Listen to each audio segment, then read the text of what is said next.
The views expressed on this program are those of the producers and individuals appearing on this program and do not necessarily reflect the views of the Sun Prairie Media Center staff, its video service providers, or the staff and elected officials of the City of Sun Prairie.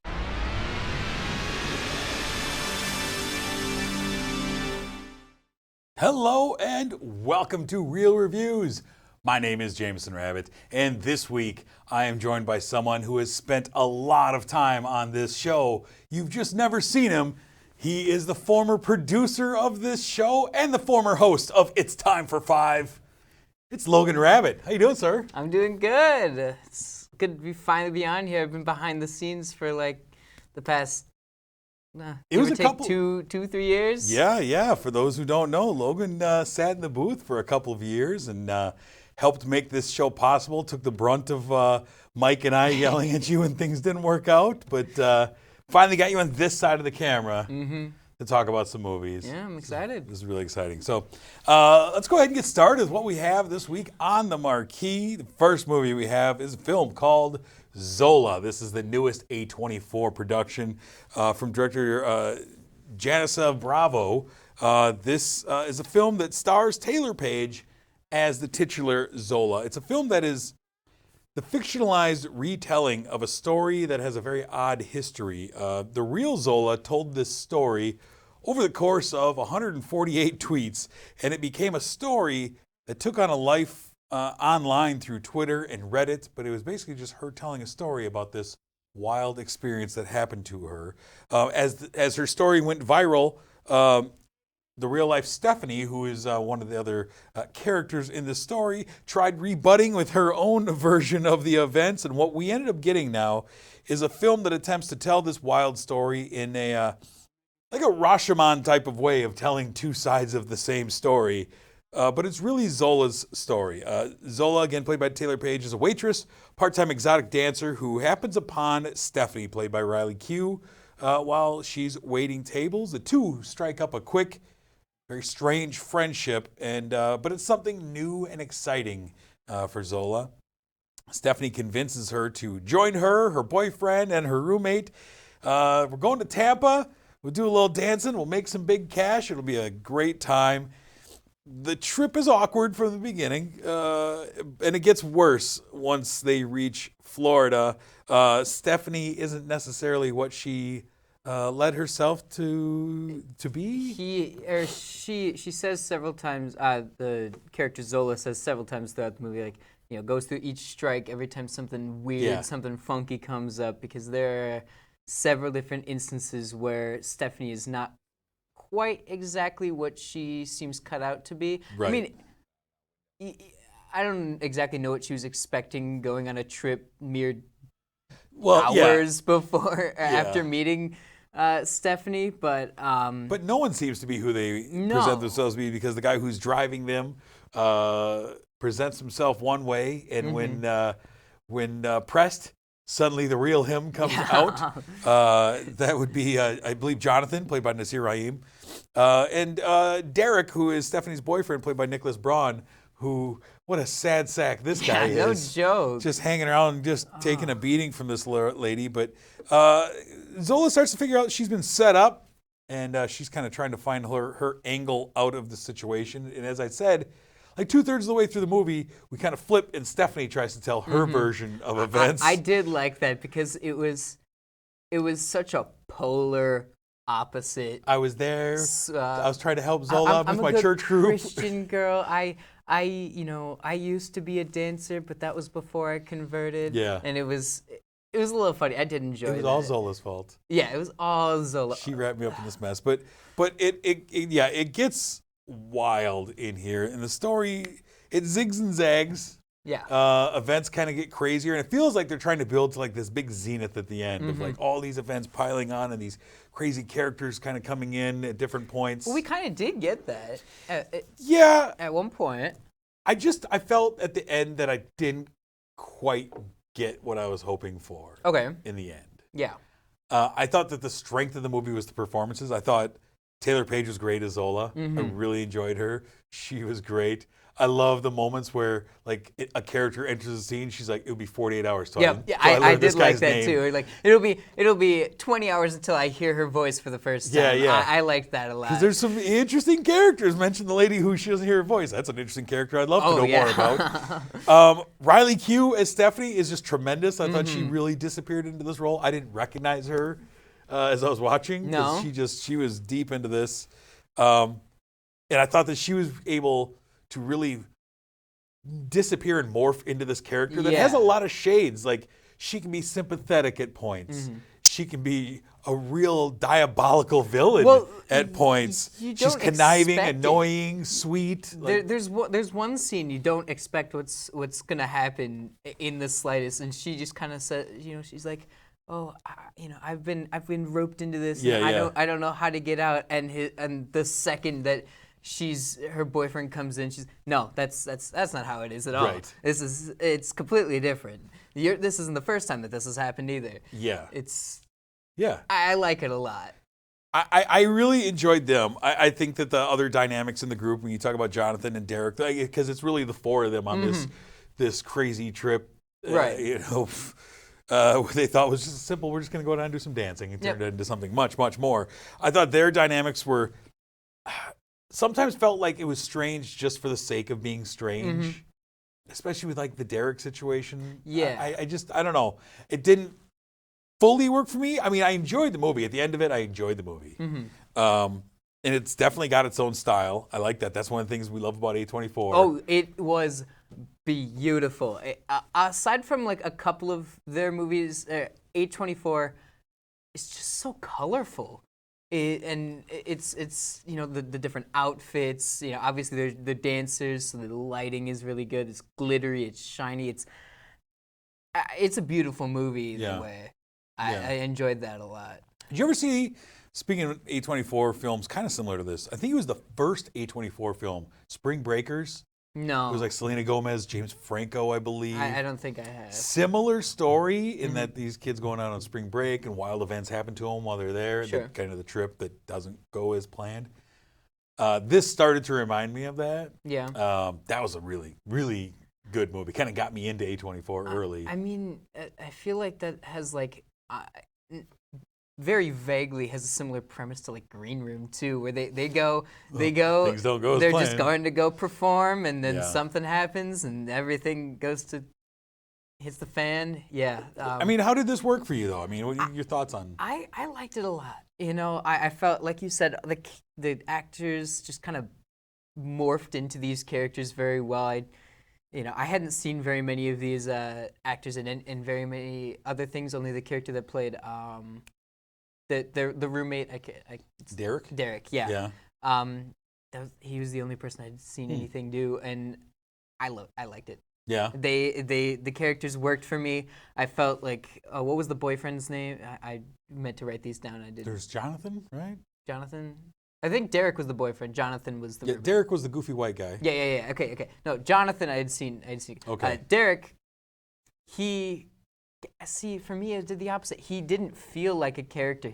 I could kind of feel that he wanted to be with this girl, but just like... His story is the one that I didn't follow.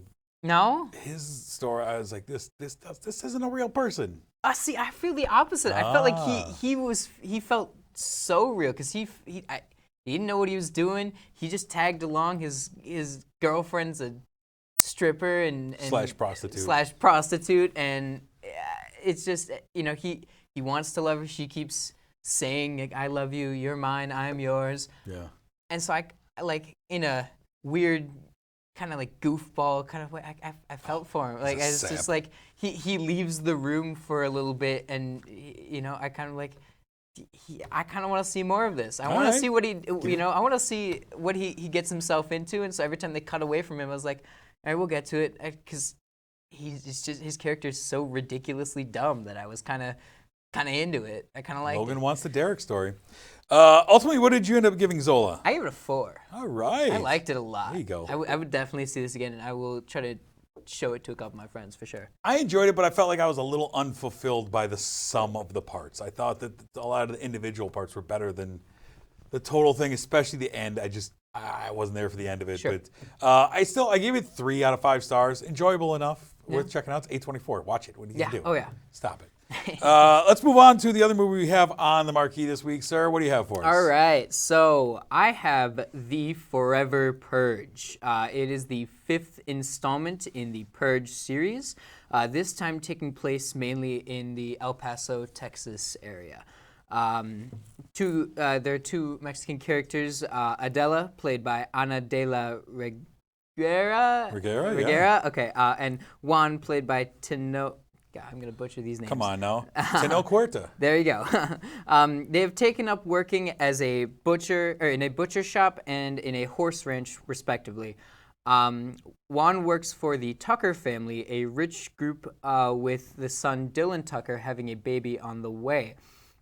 The premise surrounds a never-ending purge, one that slowly turns less from a way to kind of get all the hatred out one night a year into a race war, it seems. Time to cleanse the country of people that don't look like us. All the white people kind of band together. They say, oh, you're one of us. We're not going to kill you. They have this thing called a purge purification, where it's all of us against them. The group of Adela, Juan, their friend Titi, Dylan, his wife, and Emma Kate and his sister Harper, they're trying to get to the border of Mexico because they have a 6-hour gap. 6-hour window to 6-hour window to get refuge from the chaos in the States. And with the help of some natives and some other immigrants, that's their journey while being hunted down by some white supremacists. I don't know what you're expecting out of this series anymore. It's the 5th Purge movie. It feels like the first movie was really small and personal. Yeah. And had an interesting idea of like this relief valve for people who are so angry, and it was a smaller story. And this one feels like it's so detached from that. And now it's not the relief valve, but I mean, because people are locking down, and now it's just people out there, just the crazies are out there just killing people. Yeah. And it's not that relief valve. And I felt like the movie tried to like trade on like the news of the day and how detached this country is, and how, all of these things regarding immigration and how everything's falling to hate everywhere. But a lot of that is also based off of like manufactured news. Yeah. And it seems it wants to make it seem that way, that this country is ready for this. Yeah.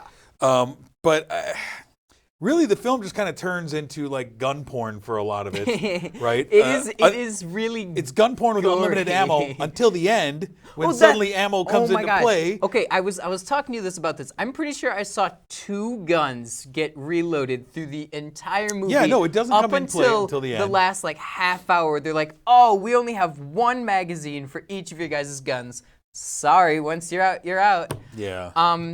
I mean, like you were saying, the first one, it was the story of one family, and you got a little bit with their neighbors and the villains. But it was basically one family and what the Purge does for them. Mm-hmm. Every other movie, especially the second one and this most recent one, it seems like it's you get a little bit of the story from one group and a little bit of the story from another and a little bit from another, and you see their paths get intertwined until the end when... But it just feels like it's getting more and more watered down, because it is kind of a really thin premise. Mm-hmm. Started off as an interesting premise, but I think the more you spread this across a bigger scope and the more you try and tie in other reasons to have this purge, it just feels like it's beleaguered, the way they're stretching it to try and make this into a plausible story. They're trying to put social issues into that. And I'm all cool with, having a movie where the premise is, this social issue, we need to get, solve this issue. So the first one's class, and but this one doesn't tackle that. It uses that as a crutch to try and prop up this dumb story. And it's filled with a lot of ridiculous characters. Josh Lucas plays Dylan Tucker. He's really not likable. Even when he needs to be likable, he's not likable. Because I'm pretty sure there's a line where it's between him and Juan where like, why don't you like Mexicans? And he's like, I don't like you. You should stay with your own kind or something like that. And so you're trying to make him sympathetic, but he's very much a racist. That's just. And the villain that they introduce 3/4 of the way into the movie is incredibly weak, really stupid, very basic villain who gets a very laughable ending. An ending in which the action you can't really see. No. Which is also frustrating. It doesn't make sense. It doesn't really pay off for me. No. And it was tough.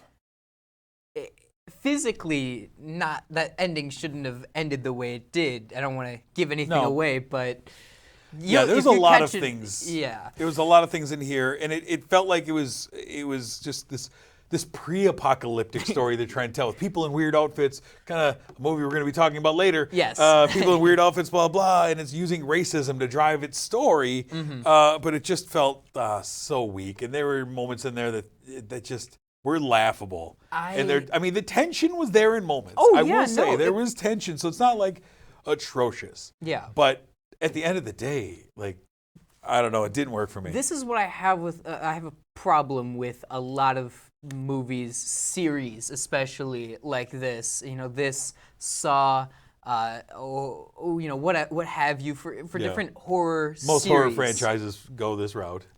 The first one usually, maybe even the second one, they're strong. All right, like me, I'm a personal fan of the first two Saw movies. They're not great, but they're entertaining, and I watch those Halloween almost every year.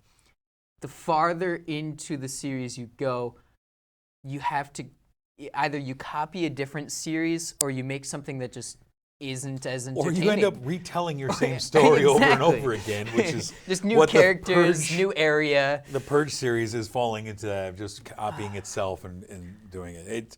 I don't know. What did you end up giving the Forever Purge? I gave it a 1.5. Oh, man. It's I was entertained by a little bit of it because, it's still fun to watch some of the crazy explosion. I mean, it's a Michael Bay movie, so, you're going to get a lot of violence out of it, but just the story. I can't believe I'm higher than you on this movie. It didn't do anything. I was a little more forgiving, I guess, because I gave it 2 out of 5. It's below average. Well, because I had watched all of the other Purge movies leading up to it, and I was just maybe that's just me that like I was comparing this to every other entry in the series, and I was just. Oof. This is. God bless you for watching all those. Bro. Oh, man. Yeah. No good. Let's move ahead, though, with what we have for our streaming spotlight this week. A film that was on Amazon Prime. It's called The Tomorrow War. This was supposed to be on the big screens at one point. Went to Amazon, but Tomorrow War, directed by Chris McKay, stars Chris Pratt as a man named Dan Forrester. Dan Forrester's living his family life, when soldiers from the future, 30 years from now, come back to modern-day Earth to offer a warning and to seek help. Earth has been overrun by a vicious alien species that has decimated the globe. There are only 500,000 people left on Earth 30 years from now. And so they've come back. They need more soldiers to come help save the future. And regular people are recruited to serve. Dan is a former special ops soldier, so he's brought in along with all these other people. And they get minimal training as they are quickly dropped into the future to serve a rescue mission in Miami. The delivery system for dropping people in is a bit rough. They're just dropped out of the sky. And they just land in a pool on top of each other, which is a little rough. They're supposed to retrieve a team of scientists from a lab and get their research in hopes of finding something to stop these aliens. And we get a reveal of these aliens, and I'll tell you what, they are scary. They are terrifying looking aliens. I really like the look of them. Yeah. And the first reveal of them is very alien-esque as far as that goes. And so you have Dan. You also have one of his buddies, Charlie, played by Sam Richardson, who's great. A guy named Dorian, played by Edwin Hodges. All of these people who are suddenly soldiers being thrust in, and they're working for a Colonel Miri Forrester, played by Yvonne Strahovski, who just so happens to be Dan's little girl, all grown up. Oh, boy. She is now in charge. This is like Terminator 2 type stuff. She is now in charge of the movement to take down these aliens, and so he has to help his now grown daughter, who is the head of this, and they have to try and figure out a way to save this. He's also learns a lot about himself, of what he was like in the 30 years that he was gone. That's kind of troubling for himself. What's interesting is there's no future weapons in this, so they're just using machine guns. Yeah. I was like, wow, there's no weapon technology in the 30 years. They're just still shooting them with machine guns. And I love that they are like regular people acting like regular people in extreme situations. You have Sam Richardson out there shooting these aliens for the first time, and the whole time he's just going, oh, crap, crap, crap, crap, crap, Yep. crap. And he's like terrified. And, you know, there's this fun dynamic between him and his daughter that's really interesting. There's some really great moments, some painful moments in here. The missions get more and more intense as the movie goes along. The aliens become more and more cunning. One of the things that's great about those, so Chris Pratt is like a great action hero everyman. Yeah. You know, he looks like a regular guy. He looks like, I mean, not everyone's dad, but, you know, he's believable. He's not like The Rock. Right. You're like, yeah, this guy could be just a regular guy. Yeah. It's good action. I don't know if you ever saw Starship Troopers. No. It kind of has a similar vibe at one moment where they're fighting, those are giant insects. Okay. Much better than that movie, though. But it kind of had more akin, really, to Alien or Prometheus in its tone and some of the ideas that it has with these aliens, and really likable characters. At the end, it gets over the top. J.K. Simmons shows up as Chris Pratt's dad, who's a crazy conspiracy theorist who's been waiting for this moment his whole life. The time travel rules are a little off because it opens up this paradox of if you travel back from the future into the past and stop something from happening, then how would you have the technology to send you back originally? And like it opens this loophole that I wrap my head around, and I'm like, this doesn't work. Yeah, it's the grandfather paradox, and it does not work. We've had a lot of time travel-esque movies, what with Tenet and Endgame recently, that are just like. I'm very still confused. I like working those over in my head though, but I'm not going to get bogged down in with this because I had a lot of fun. It's a lot of fun. It's great characters. Chris Pratt's fun. Betty Gilpin as his wife is great. A really enjoyable film. Yeah. So you didn't get a chance to catch it. Did not get a chance to catch it. I will be watching it soon, though. I think you should, because I am giving The Tomorrow War 4 out of 5 stars. Well worth your time. This would have been great on the big screen, though. Yeah. This would have been an awesome movie to see on the big screen. But I recommend it nonetheless. Let's take a moment to look back at a movie for our movie throwback segment. You chose a movie that seemed very fitting considering what we ended up seeing this week. I did not mean to. Fits in nicely, though. It fits in very well with the Purge movies, or at least the last 45 minutes, 30 minutes. Where they're out in the desert. I decided to choose Mad Max Fury Road. Are you sure it was Fury Road? Not Fury Road. Road Warrior. Thank you. Sorry, they have the same way. Okay. No, Road Warrior, the second one. This follows Max Rockatansky. It's Max. Mad Max. Everyone knows who Mad Max is. This is following the first one, where now the whole world is kind of in a global war, or has just finished a global war, and they're out of resources. Everything's into an apocalyptic state. Gasoline. They need. It's all about water and gas now. So this follows Max kind of driving through the outback with his Australian cattle dog. Racing against, try to find catch up to Wes and his group of... and Lord Humongous. Yeah, and Lord Humongous, their ragtag enemy or villainous group of bikers. Right. He gets caught or he takes one of their... He tries to help one of their members. members. He and the gyrocopter pilot save a guy who belongs to... This group commune that has the oil refinery in the desert. Yep. And so they're trying to get in there, get some fuel for Max, but it takes. Well, I'm trying to remember what the name of that character is. I know that he strikes up a deal with Papagayo. Papagayo, yeah. But there's, with the help of a couple of different characters, such as the Feral Kid and. The one that I was talking about, I can't remember his name for the life of me. The gyrocopter pilot? whichever one he had with him in the car with him for a bit, and they were like spying over the hill. Yeah, that was the gyrocopter, because then he had the helicopter. Yes, that's right. Yes. They're just trying to get some fuel, stay alive. I love this. This movie's so good. I rewatched this, and I really love this movie. It's interesting because this is a sequel to a movie that when it came out in 81, nobody had seen the original Mad Max. It was a small Australian movie, hadn't even made it to America yet. So they put out a sequel to a movie no one's seen. And so for a lot of people, this was their introduction to Mad Max. And their introduction to Mel Gibson. Nobody knew who Mel Gibson was at the time. These movies, they made him. They made got him the like Lethal action Weapon. hero that he was. I like that it recaps the events of the first film right away for those who hadn't seen it. So most people outside of Australia. Here's how we got here. And it's great. It's awesome. The film, it does so much for the franchise. And you see a lot of things that are borrowed and referenced back in Fury Road. Yeah. A lot of it comes back to this, him driving the tanker, blah, blah, blah. You see a lot of this. Max doesn't say much. He never says much in movies, but he's a man of honor.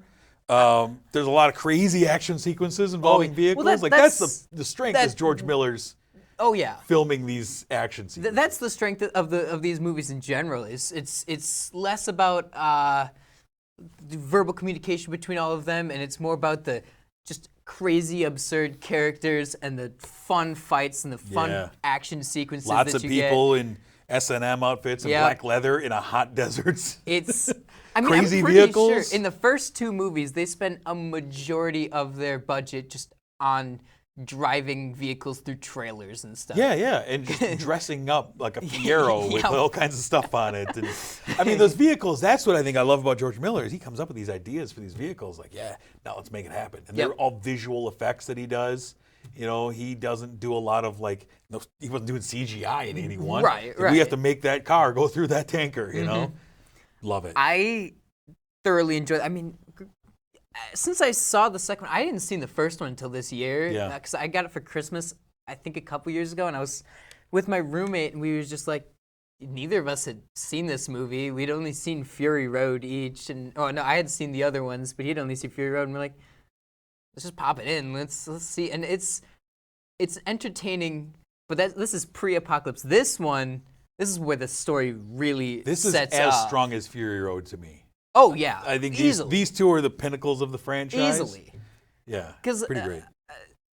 I mean, Thunderdome, it's all right, but it doesn't have the same charm or the same type of action that you're looking for and getting out of this one in Fury Road. Those are very much more vehicle, and I don't know. I love them. It's great. And I love this one a lot. Road Warrior's excellent. Check it out. For sure.